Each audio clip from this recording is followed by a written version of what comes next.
अमूमन आपने सुना होगा कि कई लोगों को पेन होती है, ख़ास तौर पर हम ओल्ड एज की बात करें, माताओं को और ख़ास तौर पर बुज़ुर्गों को, तो उनकी ये पेन बढ़ता ही जाता है। कई बारी वो मेडिसिन भी लेते हैं और फ़िज़ियोथेरेपी भी कराते हैं, उसके बावजूद भी उनको उस पेन में कोई रिलीफ़ नहीं मिलता। इसको लेकर पीजीआई के ऑर्थो और न्यूक्लियर मेडिसिन ने एक रिसर्च की है और ये रिसर्च काफ़ी कारगर साबित हुई है। हमारे साथ डॉक्टर विशाल हैं ऑर्थो डिपार्टमेंट से, डॉक्टर राजेंद्र हैं न्यूक्लियर मेडिसिन से और डॉक्टर अनीश भट्टाचार्य, इनसे पूछते हैं, सर ये रिसर्च किस बारे में है? First of all ortho department से पूछते हैं कि आप सर इसको पहले पेट स्कैन के ज़रिए पॉइंट आउट करते हैं, कैसे पॉइंट आउट करते हैं कि पेन कहाँ पे है, एग्ज़ैक्ट पेन क्या है? ऐसा है ना कि हमारे पास लो बैक पेन के बहुत सारे पेशेंट्स आते हैं।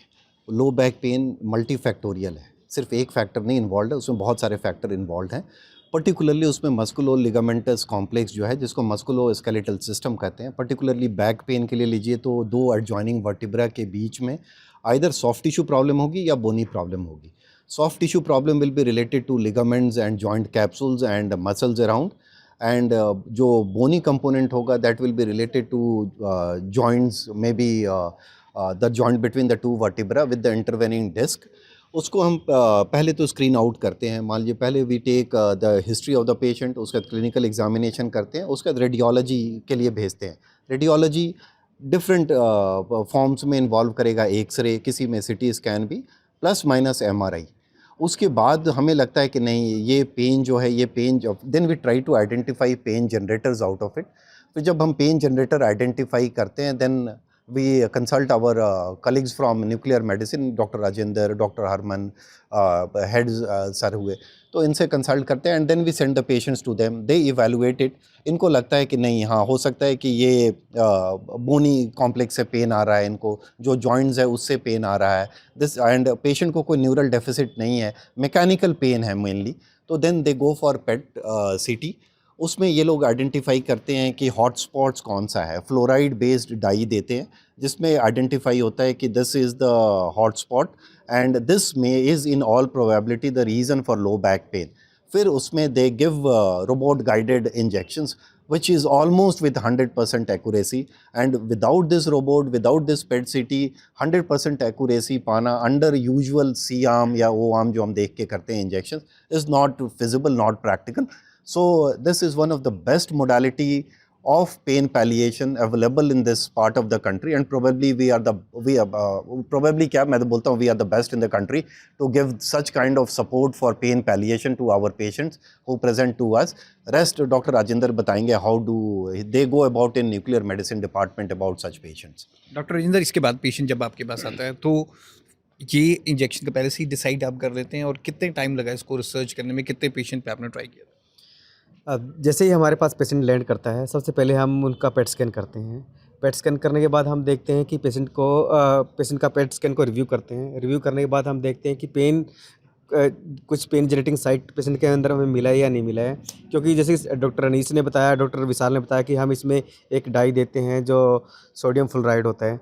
उसके बाद में वो जो डाई है, जहाँ पर ज़्यादा बोन टर्नओवर होगा और जहाँ पे इन्फ्लेमेशन होगा, उस साइट पे ज़्यादा सोडियम फ्लोराइड जाएगा, और वो साइट पेट स्कैन पे हमें दिख जाएगी अलग से। एक बार हमें साइट पता लग गया कि इस साइट पे सिग्नल ज़्यादा हैं, उस साइट को हम आइडेंटिफाई कर लेते हैं। उसके बाद में हम जो पेशेंट पेट में पॉजिटिव आते हैं, मींस पेट पॉजिटिव का मतलब जिसके अंदर डाई ज़्यादा जा रही है, सोडियम फ्लोराइड, उन्हीं पेशेंट को हम सिलेक्ट करते हैं। बाकी जिनके अंदर पेट के अंदर कुछ सिग्नल नहीं आ रहा, उन पेशेंट्स को हम अपनी इंजेक्शन के लिए नहीं लेते हैं। जो जिसके अंदर पॉजिटिव आ रहा है, उन्हीं पेशेंट को हमने लिया है हमारी स्टडी में भी। और जो पेट पॉजिटिव के बाद में हमने उस पेट पॉजिटिव साइट को ही हमने टारगेट किया है, क्योंकि हमें पेट में वही साइट दिख रहा था। उस साइट को हमने टारगेट किया, PET CT guided under the assistance of robotic arm. हमारे डिपार्टमेंट में रोबोटिक आर्म्स हैं, जिसके थ्रू हम पेट गाइडेड इंटरवेंशंस करते हैं। एक बार हमने वहाँ पे PET CT guided robotic arm assisted वहाँ पे नीडल प्लेस कर दी। नीडल प्लेस करने के बाद में हमने उस साइट पे जहाँ से सिग्नल आ रहे हैं ज़्यादा, उस साइट पे ही हमने लोकलाइज्ड उसी क्लोज स्पेस में हमने इंजेक्शन कर दिया स्टेरॉइड का। तो उसके बाद में हम पेशेंट को फॉलोअप करते हैं जस्ट आफ्टर द प्रोसीजर कि पेशेंट के अंदर कितना पेन का रिलीफ हुआ। मोस्ट ऑफ द पेशेंट ये बोलते हैं कि हमें immediately after the procedure significant response in pain is there.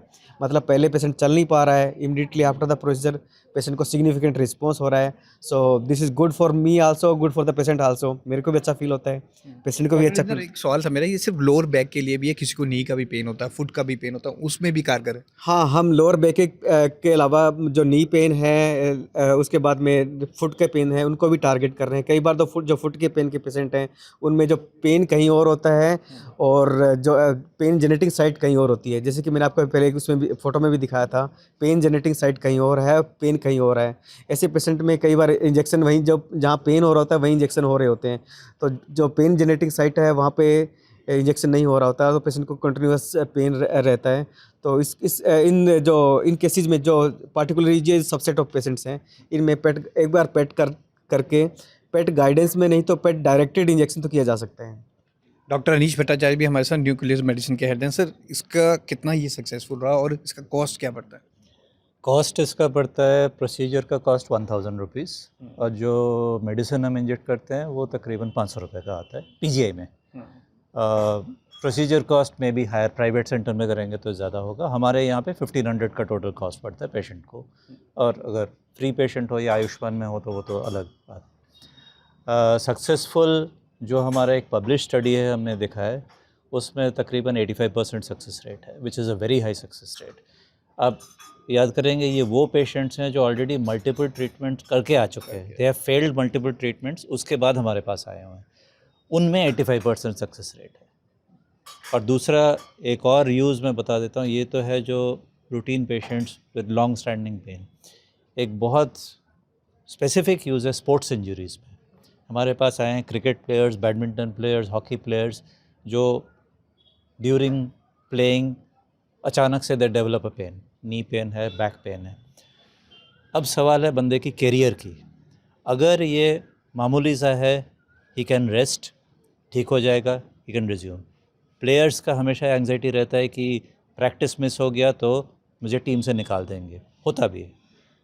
इनमें अगर ये स्कैन किया जाए हम आइडेंटिफाई कर सकते हैं। अगर स्कैन नेगेटिव है, मामूली इंजरी है, कुछ नहीं है, रेस्ट करके 2 दिन 4 दिन व्हाटएवर ऑर्थोपेडिक सर्जन एडवाइस। अगर तो इसमें पॉजिटिव आ गया, इसका मतलब है injury is more serious, ligament injury है या जॉइंट इंजरी है, patient needs more rest for may be 2 months और 3 मंथ्स। हमारे पास कई बार यंग लड़के 19-20 साल के आए हैं कि नहीं सर हमें तो प्रैक्टिस में जाना है। बड़े मुश्किल से उनको स्कैन दिखा के उनके ट्रीटिंग फिजिशियन से कंसल्ट करके कि इसको अगर 2 महीने रेस्ट किया, 3 महीने रेस्ट किया या इंजेक्ट किया, डॉक्टर राजेंद्र अभी इंजेक्टेड है नहीं स्पोर्ट्स इंजरीज़ के? हाँ, सो इंजेक्ट करके उसको रिलीफ मिलता है। मे बी 1-2 महीने वो प्रैक्टिस से बाहर गया बट वो वापस आके ही कैन रिज्यूम स्पोर्ट्स कैरियर। अगर वो बिना डायग्नोसिस के वो कंटिन्यू करता है, परमानेंट इंजरी हो सकता है। तो sports injury is very important. बहुत साल पहले, I think 20 years back, Sachin Tendulkar पे ऐसा हुआ था। उस टाइम वो साउथ अफ्रीका गया था बोन स्कैन करने के लिए। आज के डेट पे कहीं दूर जाने की ज़रूरत नहीं है, ये स्कैन अवेलेबल है। एग्जाम्पल ही दे रहा हूँ but it is available, it is useful. और पेशेंट के by injecting, suitable selected patients को अगर इंजेक्ट करें, रिलीफ भी बहुत बढ़िया मिलता है। और सर, ये कितने टाइम में डायग्नोस हो जाता है कि इसी पर्टिकुलर जगह पे हो रहा है? कितना टाइम लगता है इस प्रॉपर? इमीडिएट आपका स्कैन प्रोसीजर 1 घंटे का है।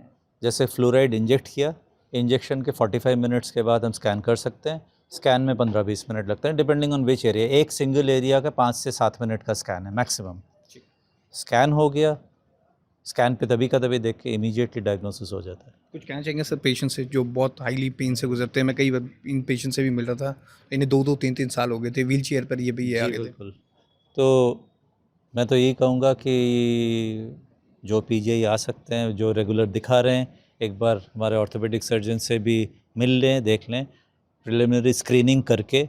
अगर स्कैन कराना हो, फ्लोराइड पेट स्कैन का इतना लंबा वेटिंग लिस्ट कुछ है नहीं, मे बी 1 to 2 वीक्स। बाकी स्कैन्स का हो सकता है, होल बॉडी स्कैन का टाइम लगता है, बट इसमें हम कोशिश करते हैं क्योंकि पेशेंट सिवियर पेन में है, जल्द से जल्दी 1 वीक 10 डेज़ के अंदर डेफिनेटली स्कैन हो जाएगा। अगर बहुत अर्जेंट है तो विदिन 3-4 डेज़ भी हो सकता है। और स्कैन का रिपोर्ट इमीडिएटली हो जाता है, within half an hour scan ख़त्म हो, आधे घंटे के अंदर हम रिपोर्ट दे देते हैं। हाँ जी।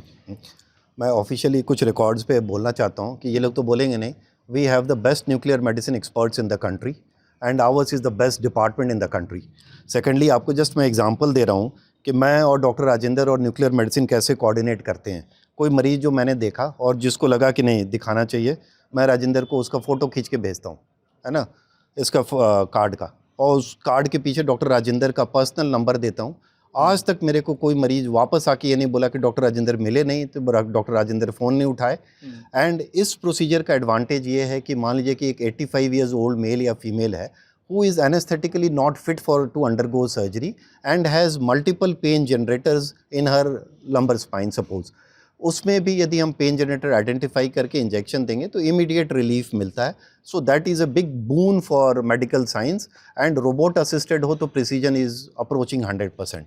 सो विथ दिस डेडिकेशन, आप सोचो ना, पीजीआई में डेली 15,000 की ओपीडी होने के बावजूद यदि डॉक्टर राजेंद्र मेरा हर मैसेज का जवाब दे रहे हैं रिगार्डिंग पेशेंट, और पेशेंट भी जा करके उनको ऑलमोस्ट सेम डे, ये लोग बोले कि सेम डे करके भेजते, क्योंकि जो मरीज़ दर्द में आया, कोई दूर से आया, हमारे फगवाड़ा से आया, कोई फिरोजपुर से आया, तो सेम डे करके, इसका मतलब उसको भी एडजस्ट करते हैं ये लोग करके और फिर भेजना, और वो भी रिलीफ। और कोई मरीज़ आज तक मेरे को ऐसा नहीं आया मिलके जिसको इन्होंने मेरे स्क्रीनिंग के बाद इन्होंने प्लान किया कि नहीं हमने इंजेक्शन देना है, और फिर वो वापस आया बोला नहीं सर मेरा तो दर्द हो ही रहा। अभी तक तो ऐसा नहीं मिला। So I think we are doing a phenomenal job which department of nuclear medicine deserves a pat on their back. Thank you. तो लोअर बैक पेन और अदर पेन को लेकर पीजीआई के ऑर्थो डिपार्टमेंट और न्यूक्लियर मेडिसिन की तरफ से ये बहुत बड़ी रिसर्च की है। 3 साल इस रिसर्च में लगे और इस रिसर्च के बारे में प्रॉपर इन्होंने जानकारी दी है, जिसका फ़ायदा मरीजों को पहुंचेगा। 9 ट्रिब्यून के लिए भगवत सिंह की रिपोर्ट।